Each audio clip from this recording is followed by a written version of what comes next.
আমি কিছু unwanted footage দেখতে পাই, ঠিক যেমন নেগেটিভ ফিল্মের মতো।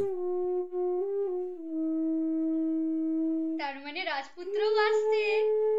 ধ্যাৎ, তা ভায়া, এরম ভাবে আর কতদিন চলবে? এবার জিজ্ঞাসা করে নাও কি? ভালোবাসে কিনা। তা আমাকে কি ভেবে রাইট সাইড করলে? আমি তোমায় ভালোবাসি। যদি তুমিও একই অনুভূতি অনুভব করে থাকো তাহলে পরের চিঠিতে উত্তর দিও। বলছি তোমায় এই শোনো, তুমি আসবে কি না তাই বলো।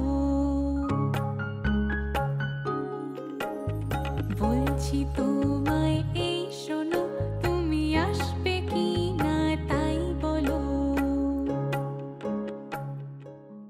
আসলে কি জানেন তো, এটা না আমার গল্প।